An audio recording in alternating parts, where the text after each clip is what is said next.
because of the people, teachers, faculty, admin.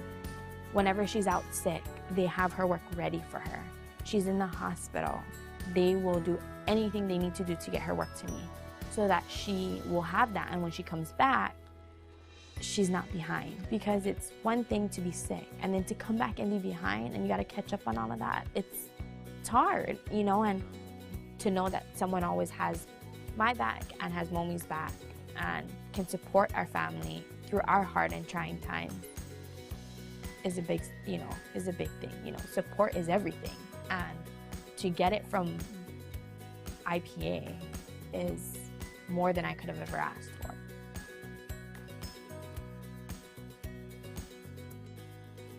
She'll be graduating from IPA in about 9 years. So I think she's got a lesson to teach us all in resilience. And then she's going to make a difference in the world. She's already made a difference for so many of us. My family will forever be grateful. It's something that will live on with her forever, and I can't be more thankful. Thank you.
Hula is our basis for this curriculum that we're building.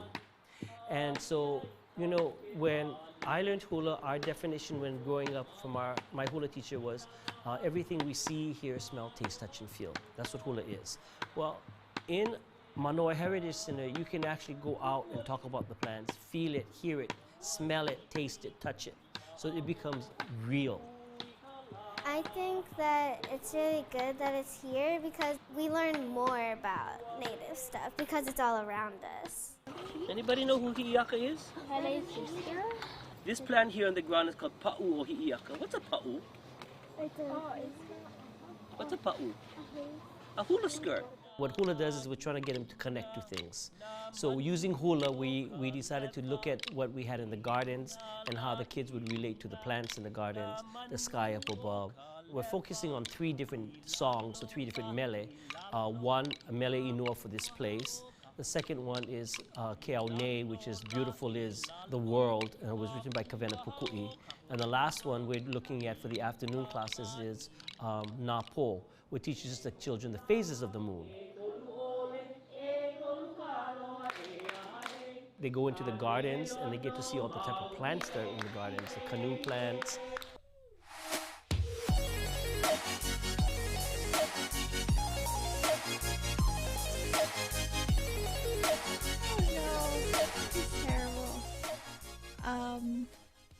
Nolan is downstairs.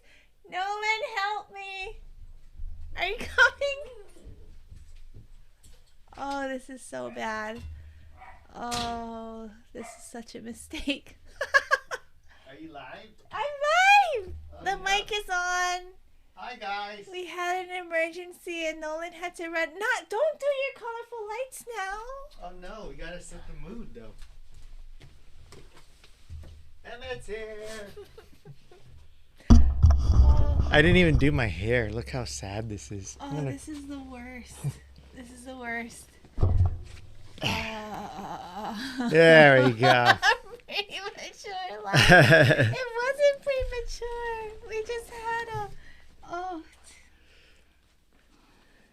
We just had a little incident. We were, I have not been on my A game. I had us streaming to someone else's channel this whole time, so I had to go downstairs and cancel them out and delete them. Did you delete it? Yeah. Were you able to delete it? Yeah. Their YouTube too? Mm-hmm. So now that we're on the correct channel and Brian's here, we know that that means we are on the correct channel. Welcome to Pop Live. We missed you last week. Oh. We were unable to jump on, and you know, it feels like an eternity since we were last here, but now we're back, and today we wanted to talk about the difference between impressions and engagement. As you can tell, we are very ready and prepared. Actually, Jamie's ready and prepared. She's got. I'm not though. But you got your presentation going. So, I guess it's a little misleading in saying it's impressions versus engagement, because both are important. But what we wanted to do is explain the differences between them and why it should matter to you as an organization that pretty much every nonprofit has a social media, whether it's Facebook page, Instagram, Twitter, all that stuff. And a lot of the nonprofits we talk to, they're like, yeah, I don't know if it's working or not. Like, we have it, but we don't know if it's any good or not. So the way you can really tell and determine that, a powerful tool, I guess, to knowing how well you're doing is through seeing what your engagement and impressions are and understanding what the difference is between the two. So, Jamie, let's start with impressions. What does it mean when we say to check your impressions on your I'm looking at this now. I'm looking at our Facebook and Instagram insights, and I don't think they even show impressions anymore. Oh no, here's impressions. So Instagram still shows impressions. Facebook looks like it doesn't show impressions. It does on our reports, but that's because we use The tool. a tool. But well, before we even explain where you can and cannot see those, what are impressions? What do you mean by that? So impressions is how many times your post shows up on somebody's feed. So they're just scrolling by, and yours is one of the many things that they scroll by. So the thing that's important to know about that is just because you have 1,000 followers doesn't mean that when you post something that all 1,000 are going to see your post on their feed. So, but that goes more to reach than impressions, because impressions could be like, if I scroll, if your post shows up 5 times on my feed, that would be 5 impressions. Gotcha. But the reach would be 1. Gotcha. Okay, so maybe we need to take a step back and explain reach first, because as we've explained in previous episodes, like I just mentioned, just because you have followers doesn't mean that all of your followers get every single post you put out there on their feed. And why is that? Because the algorithm is mean. So Facebook, Instagram, they determine based on their infinite wisdom what posts are. It's right there in the shot. What posts? You're the one who moved it. I know, because I look red like a tomato. This is super behind the scenes. This is such a bad. We shouldn't have gone live. Maybe. No, we're good. They're not here for the visuals. They're here for the content, There's so the many information. things going on right now. We have to take Emmett to the vet. We have to take the kid to urgent care. We went live on the wrong channel. It is just imitation crap. This is the epitome of TMI. Brian said that no, Jamie doesn't look like a tomato. It's like a lighter shade, more like imitation crab, which is true. It just looks like you're embarrassed permanently. Which I am. Yeah. We are having a week. Yeah. But we're you're here for the information, which we got good information. This is really important. Eventually it'll come out. Yeah. So, again, Facebook, Instagram, they want to make sure that whatever goes onto your feed is relevant to you and what they deem to be. This is all like part of the whole controversy now with the Facebook scandal going on right now. Part of it is because it's not a chronological feed, because they're deciding what you need to see the most or what you want to see. So Which that's I the hate. algorithm. It's awful. When I so first started awful. with Facebook, I just knew like, oh, it was in the order of when people posted. Yeah. And I felt confident that I was up to date with all of my friends and family that I Yeah. cared about. Now, there's so many instances where someone's like, where if I run into them, I'm like, hey, so Yeah, you how don't see you them. been? Like, well, I've been working a new job. Like, when did you start that? I was like, oh, I've been posting it on Facebook. Yeah. Like, you have? It doesn't show up on my feed. And so Yeah. that's why, because Facebook is kind of It's filtering. deciding what is best for you. Yeah. So And then putting those suggested things suggested for you Yeah. for like the people that you follow. holy smokes, that makes me so upset.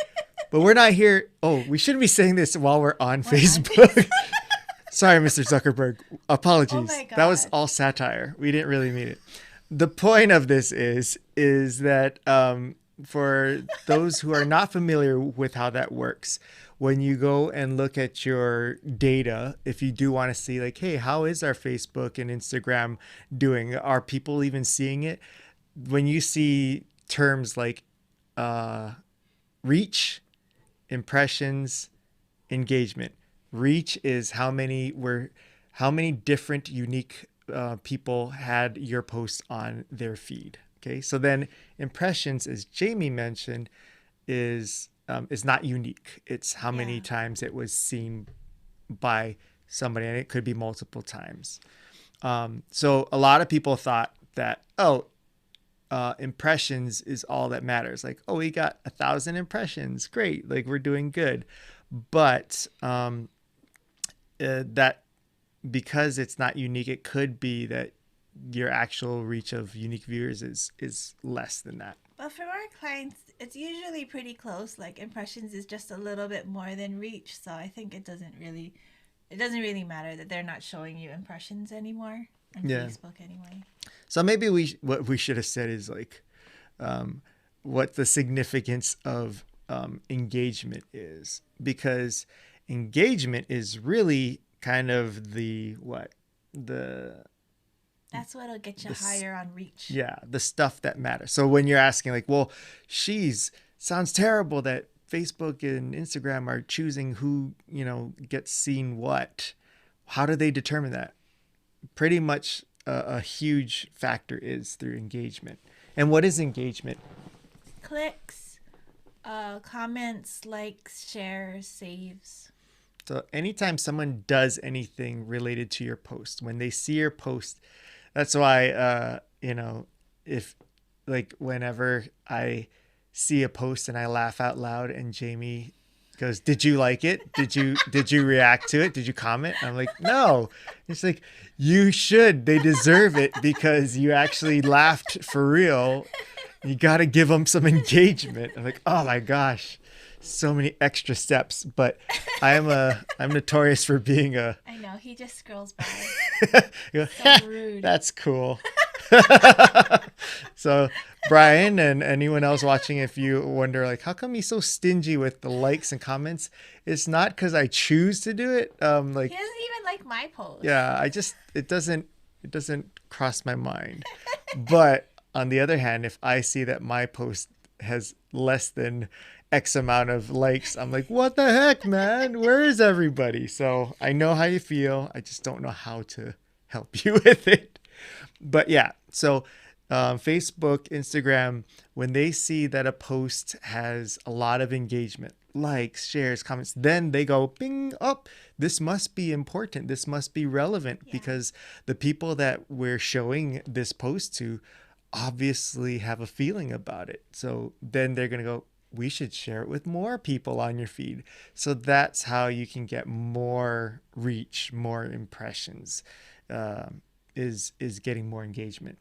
So then it's like, well, how do you, like, this is not part of what we're going to talk about, but just, I know the next question was like, well, how do you get more engagement?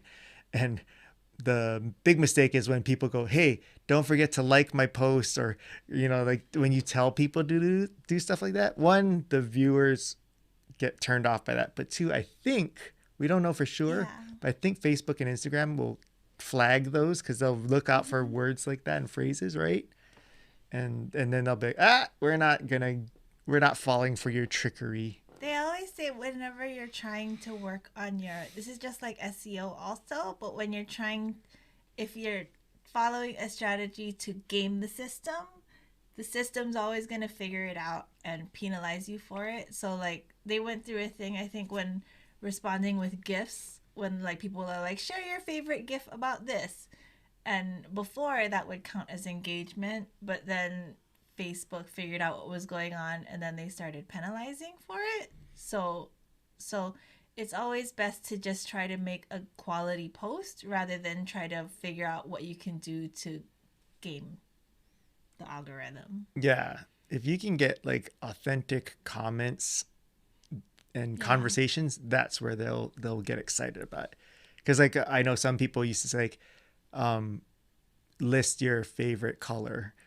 Yeah. And so it'd just be like these one word comments, and it's like have 100 comments. And reply yes if you. Yeah, and that's where Facebook will see a red flag and like, this sounds like they're probably gonna game the system this way. So, should we show people how to look for this stuff? Yeah. So now that you understand the significance of this, I didn't even say. Yeah, we did say okay. So now that you understand the relevance and significance of this, how do you actually look up this information? So Jamie's going to go ahead and show you. So this is our Facebook page. Don't judge us by our metrics, because our metrics stink. Suck. We're not trying to get a lot. We're trying to do that for our clients, but not for ourselves. This is a do as we say, not as we do situation. Yeah. This is how I treat the stepkids. Hey! I always say, do as I say, not as I do. Wait, I think I gotta take that thing down. Okay. There. So this is our Facebook page. So if you go onto your page as the owner, and then go to, where'd it go? Insights. In the column, the left-hand column, Insights. Oh, this is so slow. Yeah, and then you see this and you're like, what the H am I looking at? This is all hieroglyphics. So they changed recently, so we all hate it. they just show it shows less information than they did before, but they combined it with Instagram. If you go up here where it says see all insights, so I would just go there if you're just getting started, because they're going to change it probably and make the regular one just do this. And it's really not as much information as you used to be able to get. But this is, sorry. Up here. Oh, you can't even see it. Sorry. Oh. So up at the top, you can select the date range. I'm just going to make it smaller. Oh. Sorry. You should talk while I'm doing this. So what Jamie will reveal is that you can select the date range in which you want to see what the metrics are. So that, so we tend to, just to make it easy, we just look at the month, like we do it monthly. But say, for example, that you guys have a campaign that you wanted to do where it was like, from August 5th to September 27th, we were doing like a post a day about XYZ, and we want to see how that did as a whole. Then you can, of course, be very specific in your date range of where you're checking the data. So up at the top, date range, I'm going to look at last month because we had more of a variety of posts last month. We don't do much with our account at all. Because we're busy. You just heard all about our stuff we got to go through. But that's the excuse our clients have about managing theirs. And we're like, that's not an excuse. Oh, I feel like my mother. So what do you go through when you go through this with people? So when we don't have a whole lot of clients that we help, explain their data and metrics to. But for those that I do work with, what I always try to point out is, first of all, like if we're losing or gaining followers, like if you're seeing that you're losing, like people are unfollowing you at a subscribing or alarming rate, then then you'll have to kind of take inventory of what you're doing that is offending people, or the type of posts that you're putting out that is like making people go, I don't want to see this anymore. This is spamming my feed or whatnot, right?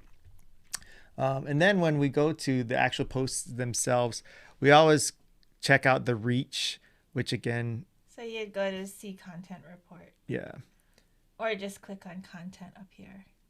So I always look at the reach, which again is what I'm checking to see what Facebook deems what, like how many of my followers it was appropriate to to put my post on their feeds for. So you can sort it by what got the most reach. And so when I see the reach, the post that's high versus the one that's really low, I look at like what the post looks like, what the post was about, what the description said, all of those things. I try to figure out what it is about that information that I can see that would explain why the high amount of reach or the low amount of reach. Generally, the things that tend to get higher amounts of reach are like posts with pictures of people and faces in them, and that look less like advertising, like if they're, and what I mean by advertising is if, there's like a lot of text all around it and stuff. Because if you think of like when people do ads, they write like call now, like all this information on it. And Facebook and Instagram are like, it's cool if you put posts about advertisements, but you need to pay for them. And so if you don't pay for them, they're going to ding you and not put you on as many feeds and less impressions. So that, but then also other things that could factor in is like if the description doesn't have any, valid information or interesting content in there and stuff. I noticed that when we have longer like storytelling, kind of like funny kind of descriptions, there's more reach and more engagement, versus if I just have like one word like it's Friday and it's like what the heck is this? So that's the first thing I look for is reach. And then I look at I just say, like, if you look at ours, when it's sorted by reach, we're doing way better on Instagram. Oh yeah, that's across the board, because even for our clients it's the same.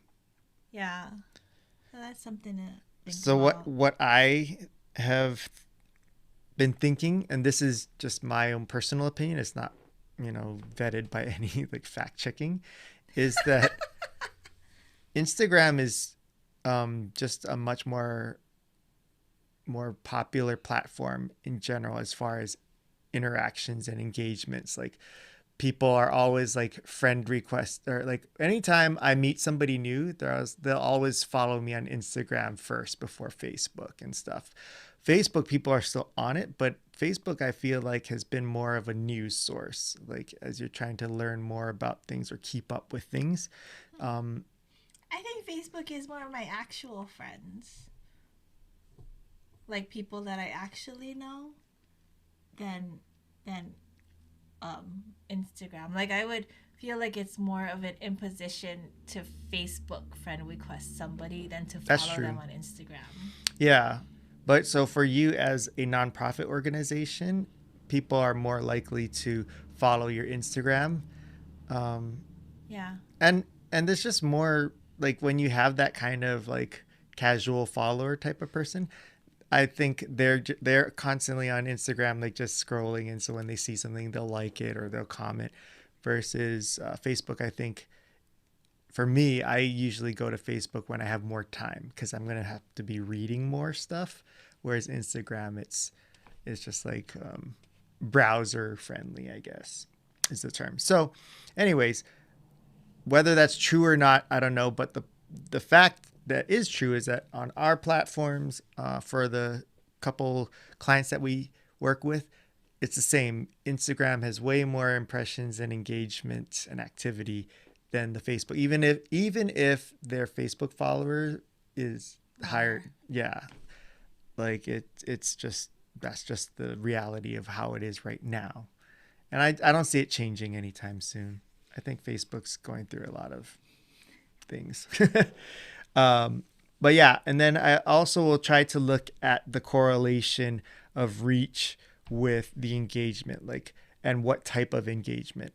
Is it just likes, or are there comments and shares? Shares to me are like the golden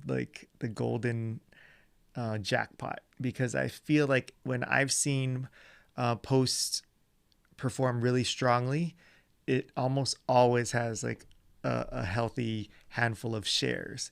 And I think that's because you're reaching a new network of friends and followers that you don't normally get when you have somebody sharing to their friends and their network of followers. And I think that if the best would be if you have people share your posts and that their friends who are not linked to you or don't like your page are commenting or liking on that share, then Facebook and Instagram will be like, oh my gosh, this is really relevant. Like, we should be sharing with people all over the place. So now how you get those kinds of posts, that's up to your creativity and of course to what your brand is and stuff too, right? There's stuff I read. I think I mentioned this before, but there's some article about why people share posts, like what they're trying to achieve by sharing a post. And what is that? I can't remember right now, but it was things about like they want. Oh, I totally can't remember. Maybe I'll try to find it later. Sorry.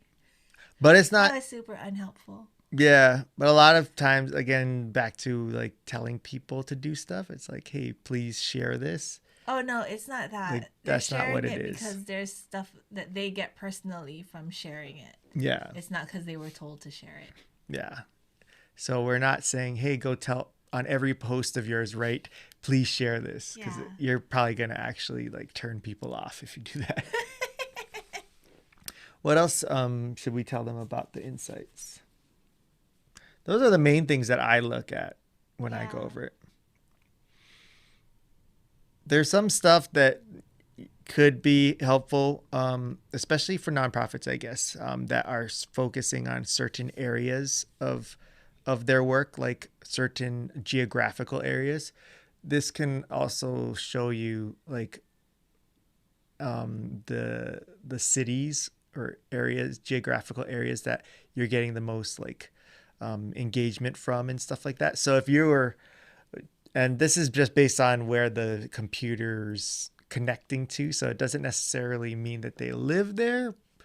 Like, for instance, if I live in Makakilo, but I am connected to my work office's IP address and I'm in downtown interacting with you on Facebook, it'll say that I'm in downtown, but maybe I live in Makakilo. So there's just some technicalities there. But if you're trying to see like, hey, if we want to have posts or campaigns that are geared to the strength of, where the majority of our followers are, this could help, because you can see, oh, we have a pretty strong following in Honolulu and stuff. So that could also be helpful to look at. What else is there that I go over? There, you can see if the majority of your followers are male versus female. most of the time it's skewed, especially for nonprofits, it skews female. And if that's the case, that could possibly also help you navigate the type of tone that your posts are, so that you can match more of who your core demographic is on online. There was another thing that I was gonna mention that I can't remember now. But I guess what I'm looking at is not only the statistics of, hey, cool, we're doing good or doing bad, but looking at what performs well and trying to see what I could do to replicate those kind of posts, because that's a good, gauge of what you should or shouldn't be doing. So that's why it's important to know where to find these statistics and what their relevance are. So that's what the purpose of today's live stream was about, was to talk about that. And people, like, we subscribe to tools that pull all the information and make a report, but I feel like it's not that important to go that far into the weeds on it. Like, if you just look at your top performing posts with reach and engagement and try to do more of that, that'll be probably the best thing you can do. And then you don't have to put money into those extra tools, because all of that stuff is free. You can just find it on your business page. Yeah. And that's the whole point of this, is we're just trying to help you. I know so many nonprofits are limited with resources and staffing. So it's fast. Like, you just look at it and sort by reach, and then it's fast. Yeah.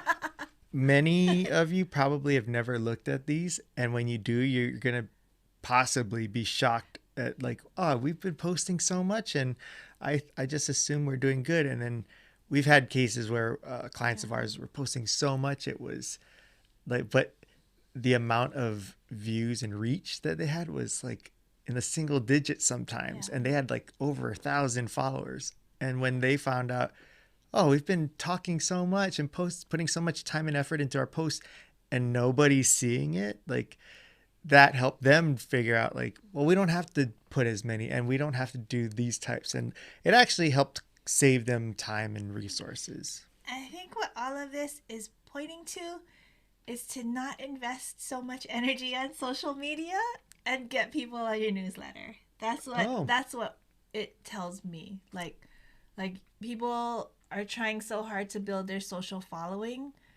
but building the following doesn't mean that those people are going to see, they're not going to see your stuff. Like what Brian said, that people register for classes that happened last week. So the most important thing to do is get those people on your newsletter, because your newsletter has the information about the upcoming stuff. And that's the most guaranteed way that people will actually see what you're putting out.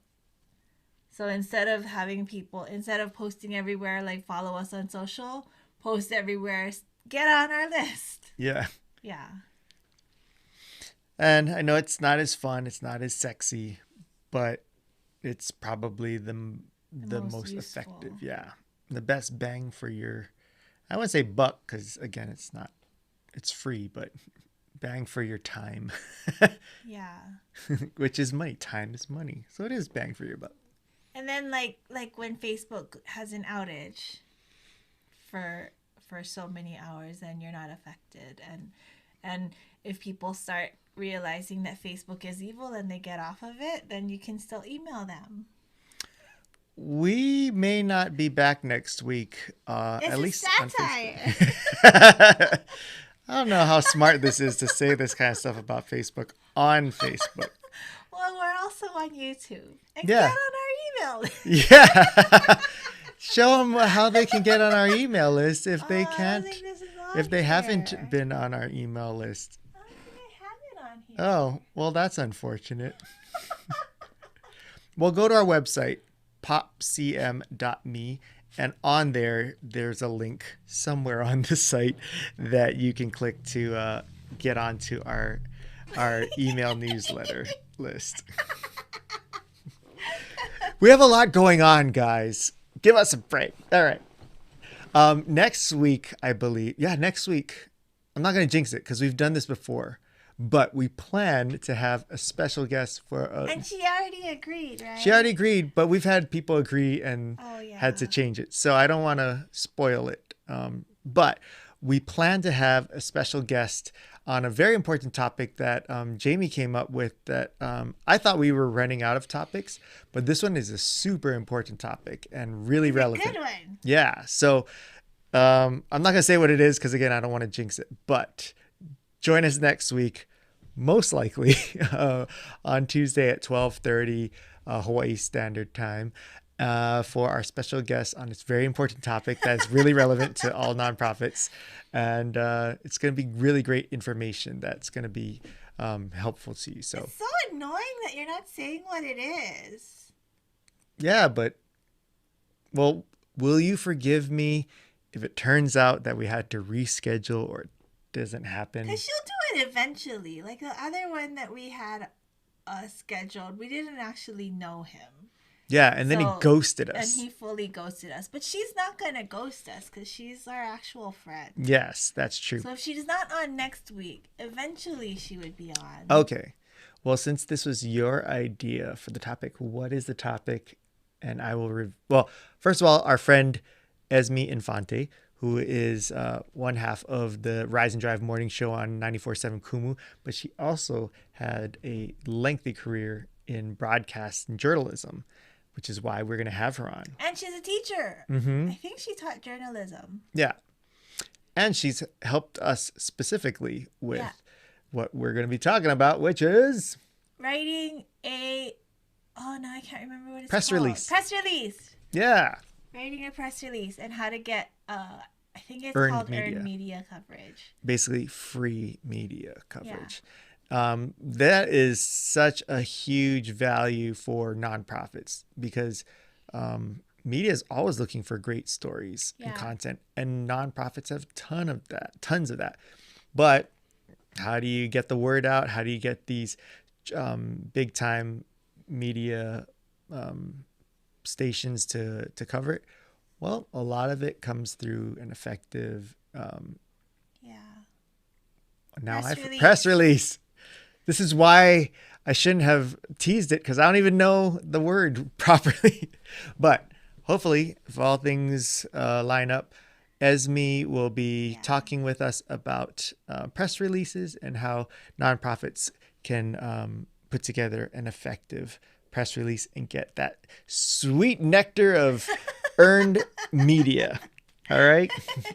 Well, thank you guys so much. Brian, thank you for joining us as always and keeping us company, and for your comments and for bearing with us on that rough start. But I think we eventually got in the air and it was a nice I still flight. look like imitation crab, though. I think you look fine. Bye. Oh, no. Buttons. Which button? Okay. Oh.